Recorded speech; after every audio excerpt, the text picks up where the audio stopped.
புதுச்சேரியில் குடும்ப தலைவிகளுக்கு மாதந்தோறும் வழங்கப்பட்டு வரும் 1000 ரூபாய் உதவித்தொகை 2500 ரூபாயாக உயர்த்தி வழங்கப்படும் என்று முதலமைச்சர் ரங்கசாமி அறிவித்துள்ளார்.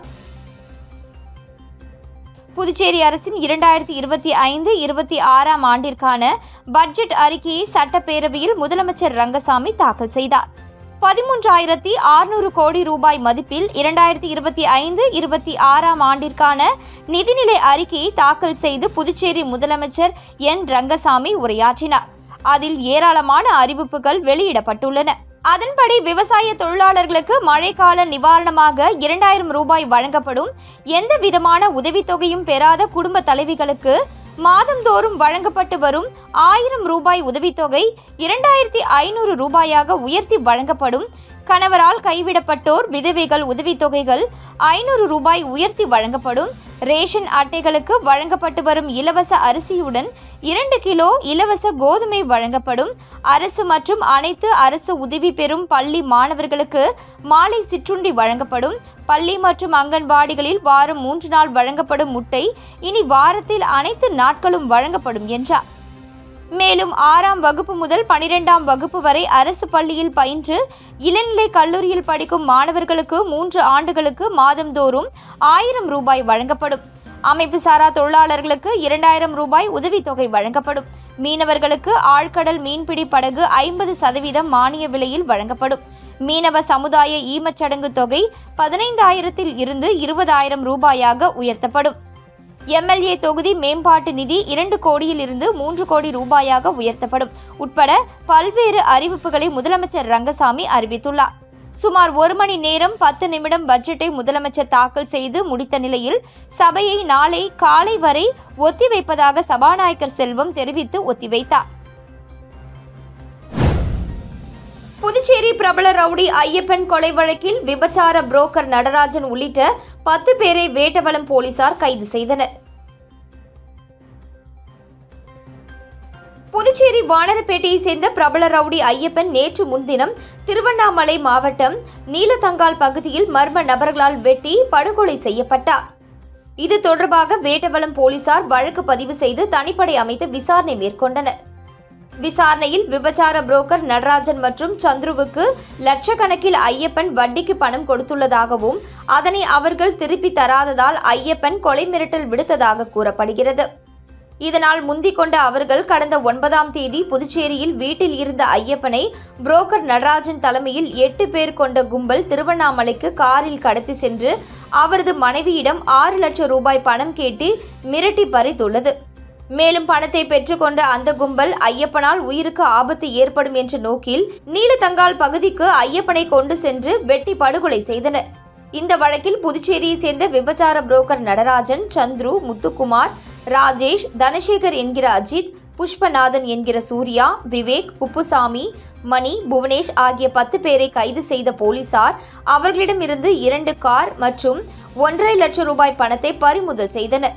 பின்னர் நீதிமன்றத்தில் ஆஜர்படுத்தி வேலூர் சிறையில் அடைத்தனர். மேலும் தலைமறைவான அரவிந்த் நாராயணன் என்ற குற்றவாளியை தேடி வருகின்றனர். புதுச்சேரியில் மீண்டும் பணி வழங்க வலியுறுத்தி சட்டமன்றத்தை முற்றுகையிட முயன்ற பொதுப்பணித்துறை பணி நீக்கம் செய்யப்பட்ட ஊழியர்கள் 100க்கும் மேற்பட்டோரை போலீசார் கைது செய்தனர். புதுச்சேரி பொதுப்பணித்துறை மற்றும் காமராஜ் வேளாண் அறிவியல் நிலையத்தில் கடந்த 2016ஆம் ஆண்டு பணி அமர்த்தப்பட்ட 1000க்கும் மேற்பட்ட வவுச்சர் ஊழியர்கள் தேர்தல் துறை மூலம் பணி நீக்கம் செய்யப்பட்டனர். இதனையடுத்து அவர்கள் மீண்டும் பணி வழங்க வலியுறுத்தி தொடர் போராட்டங்களில் ஈடுபட்டு வந்த நிலையில் பணி நீக்கம் செய்யப்பட்ட ஊழியர்களுக்கு மீண்டும் பணி வழங்கப்படும் என முதலமைச்சர் ரங்கசாமி கடந்த 2 ஆண்டுகளுக்கு முன்பு சட்டப்பேரவை கூட்டத்தொடரில் அறிவித்தார். ஆனால் இதுவரை அவர்களுக்கு பணி வழங்கப்படவில்லை. இந்த நிலையில் கடந்த சில மாதங்களாக தொடர் போராட்டத்தில் ஈடுபட்டு வந்த பணி நீக்கம் செய்யப்பட்ட ஊழியர்கள் இன்று சட்டப்பேரவையை முற்றுகையிட உள்ளதாக அறிவித்தனர்.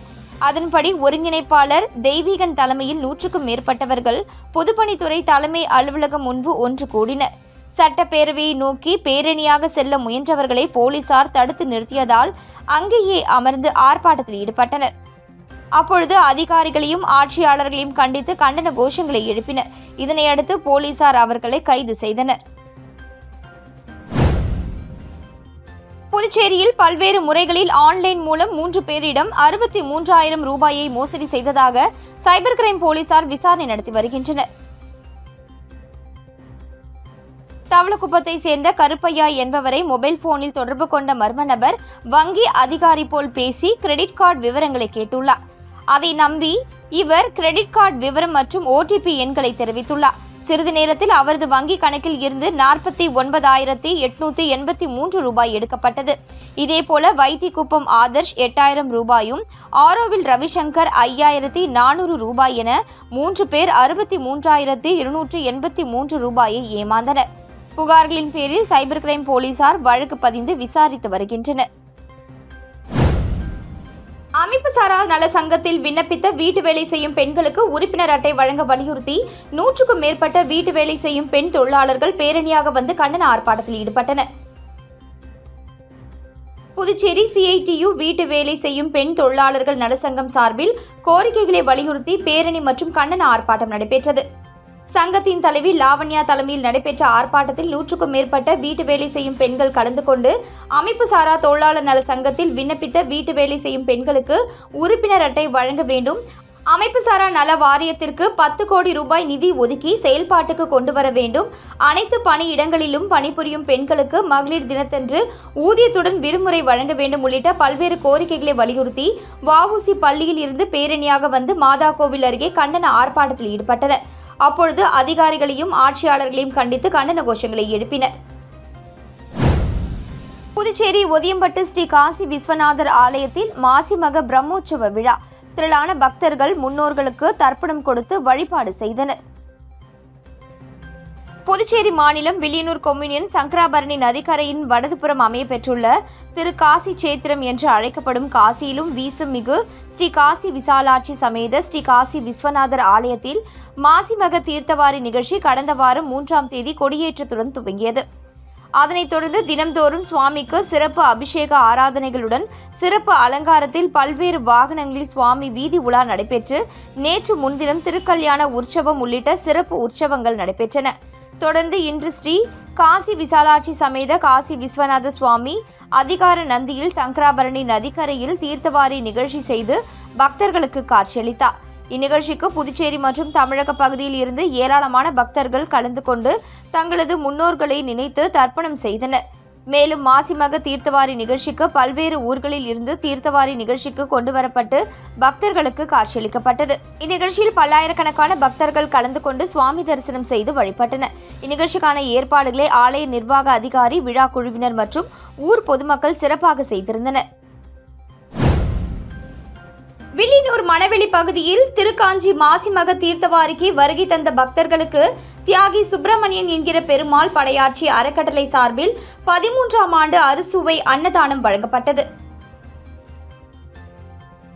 புதுச்சேரி வில்லியனூர் மணவெளி பகுதியில் தியாகி சுப்பிரமணியன் என்கிற பெருமாள் படையாட்சி அறக்கட்டளை சார்பில் திருக்காஞ்சி மாசிமக தீர்த்தவாரிக்கு வருகை தந்த பக்தர்களுக்கு தொடர்ந்து 13ஆம் ஆண்டு அறுசுவை அன்னதானம் திராவிட முன்னேற்ற கழகத்தின் தலைமை பொதுக்குழு உறுப்பினர் தர்மராஜன் மற்றும் ஞானசுந்தரம் ஏற்பாட்டில் மணவெளி பகுதியில் வழங்கப்பட்டது. அன்னதான நிகழ்வில் புதுச்சேரி சட்டப்பேரவை எதிர்க்கட்சி தலைவரும் திராவிட முன்னேற்ற கழகத்தின் மாநில அமைப்பாளரும் வில்லியனூர் தொகுதியின் சட்டமன்ற உறுப்பினருமான சிவா கலந்து கொண்டு மாசிமக தீர்த்தவாரிக்கு வருகை தந்த பக்தர்களுக்கு அறுசுவை உணவு வழங்கி அன்னதான நிகழ்ச்சியை துவக்கி வைத்தார். இந்நிகழ்ச்சியில் வில்லியனூர் திமுக நிர்வாகிகள் உட்பட மணவெளி கிளை கழக நிர்வாகிகள், பொதுமக்கள் என ஏராளமானோர் கலந்து கொண்டனர். புதுச்சேரி மாநில மின்துறைக்கு மத்திய அரசு A கிரேட் சான்றிதழ் வழங்கப்பட்டுள்ளதால் காரைக்கால் மாவட்ட மின்துறை அதிகாரிகள் கேக் வெட்டி கொண்டாடினர். நாடு முழுவதும் உள்ள மின்துறையில் கடந்த 2023-2024 நிதியாண்டில் செயல்திறன் தொடர்பாக அவற்றின் நிதி நிலைமை, மின் கட்டணம் வசூல், மின் விநியோக செயல்பாட்டை மதிப்பீடு செய்து தரவரிசை பட்டியலை மத்திய மின்துறை வெளியிட்டது. இதில் புதுச்சேரி மாநில மின்துறை சிறப்பாக செயல்படுவதாகவும் மின் கட்டண வசூலை சரியாக செய்வதாகவும் புதுச்சேரி மாநில மின்துறைக்கு அதிக அளவு வருவாய் ஏற்படுத்தியதற்காக புதுச்சேரி மாநில மின்துறை மத்திய மின்துறை அமைச்சகம் A கிரேட் தரவரிசை சான்றிதழ் வழங்கியுள்ளது. இதனை அடுத்து புதுச்சேரி மாநிலத்தில் உள்ள மின்துறை ஊழியர்கள் இதனை கொண்டாடி வரும் நிலையில் புதுச்சேரி மாநிலம் காரைக்கால் மாவட்டத்தில் இன்று மாவட்ட தலைமை மின் அலுவலகத்தில் மின்துறை செயற்பொறியாளர் அனுராதா தலைமையில் 100க்கும் மேற்பட்ட மின்துறை அதிகாரிகள் மற்றும் ஊழியர்கள் கேக் வெட்டி கொண்டாடி தங்களது மகிழ்ச்சியினை வெளிப்படுத்தினார்கள். மேலும் சிறப்பாக செயல்பட்ட அதிகாரிகள் மற்றும் ஊழியர்களுக்கு வாழ்த்து தெரிவிக்கப்பட்டது. திருக்காஞ்சி ஸ்ரீ கங்கை வராக நதீஸ்வரர் ஆலயத்தின் மாசிமக தீர்த்தவாரி நிகழ்ச்சியை முன்னிட்டு ஏராளமான பக்தர்கள் சுவாமி தரிசனம் செய்தனர். வில்லியனூர் அடுத்த திருக்காஞ்சி கிராமத்தில் எழுந்தருளி உள்ள காசியிலும் வீசமிகு ஸ்ரீ காமாட்சி மீனாட்சி உடனமர் ஸ்ரீ கங்கை வராக நதீஸ்வரர் ஆலயத்தில் ஆண்டுதோறும் மாசி மாதம் வரும் மகம் நட்சத்திரத்தன்று மாசிமக தீர்த்தவாரி நிகழ்ச்சி மிக சிறப்பாக நடைபெற்று வருகிறது. இதில் தமிழகம் மற்றும் புதுவையிலிருந்து ஆயிரக்கணக்கான பக்தர்கள் கலந்து கொண்டு சுவாமி தரிசனம் செய்து செல்கின்றனர்.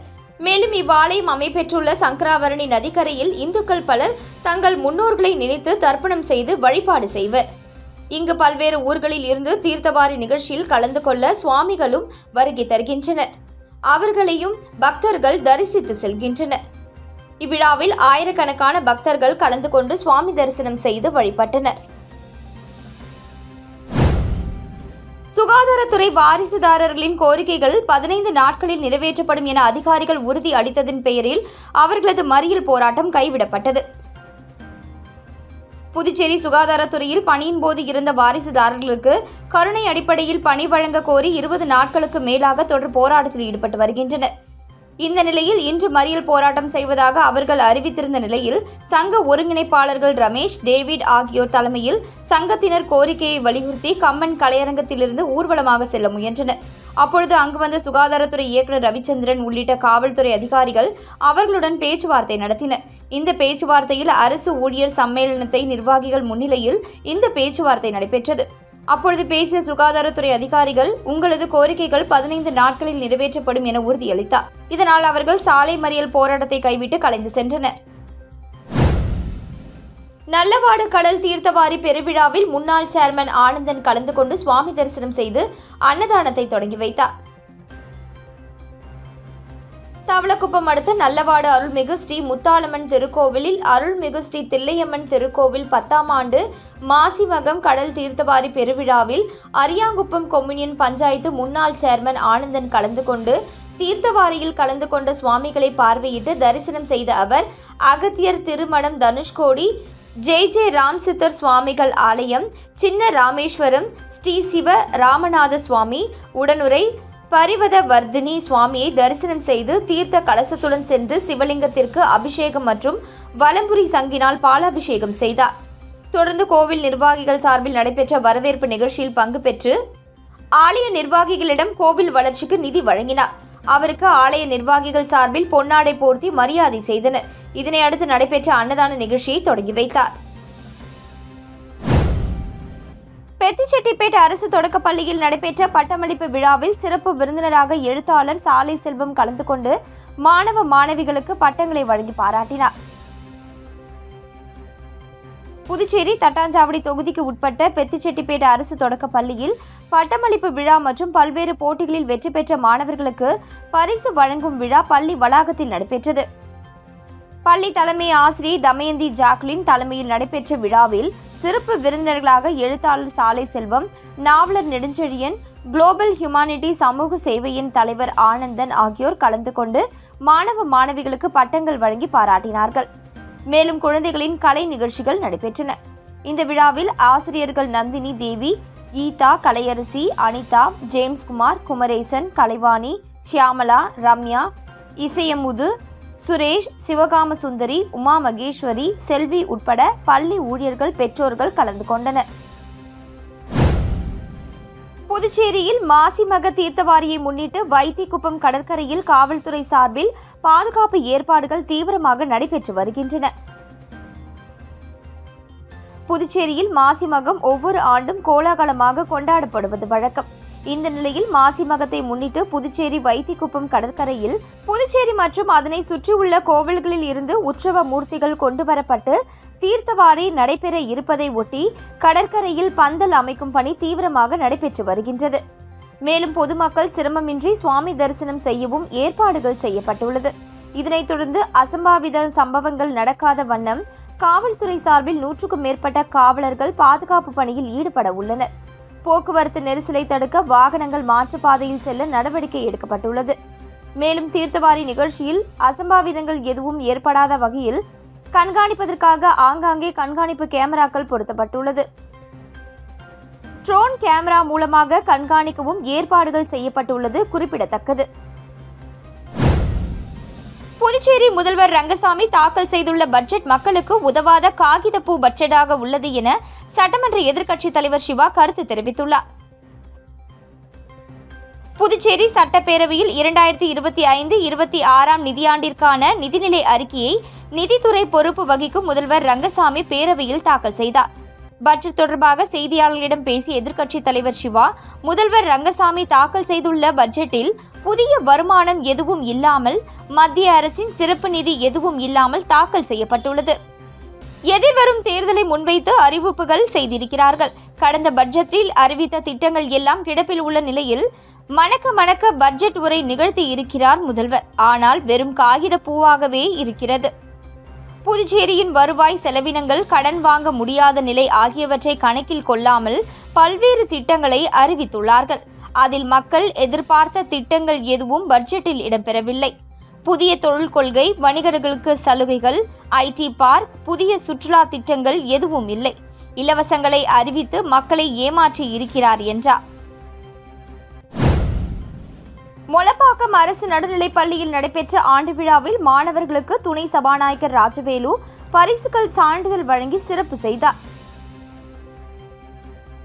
புதுவை மாநிலம் நெட்டப்பாக்கம் அருகே உள்ள மொளப்பாக்கம் அரசு நடுநிலைப் பள்ளியில் ஆண்டு விழா சிறப்பாக நடைபெற்றது. விழாவிற்கு வருகை புரிந்த அனைவரையும் ஆசிரியர் லோகநாதன் வரவேற்று பேசினார். பள்ளியின் தலைமை ஆசிரியை புனிதவதி முன்னிலை வகித்தார். சிறப்பு விருந்தினர்களாக துணை சபாநாயகர் ராஜவேலு, முதன்மை கல்வி அதிகாரி மோகன் ஆகியோர் கலந்து கொண்டு விளையாட்டுப் போட்டியில் வெற்றி பெற்ற மாணவ மாணவிகளுக்கு பரிசுகள் மற்றும் சான்றிதழ்களை வழங்கினர். நிகழ்ச்சிக்கான ஏற்பாடுகளை ஆசிரியர்கள் புஷ்பவல்லி, ஜெயந்தி, மூர்த்தி, கிருபா, மகேஸ்வரி, நிஷ்கலா, கௌசல்யா உட்பட அனைத்து நிலை ஊழியர்கள் மற்றும் மாணவர்கள் செய்திருந்தனர். தொடர்ந்து மாணவ மாணவிகளின் கலை நிகழ்ச்சிகள் நடைபெற்றது. இறுதியாக ஆசிரியர் மகேஷ் நன்றி கூறினார்.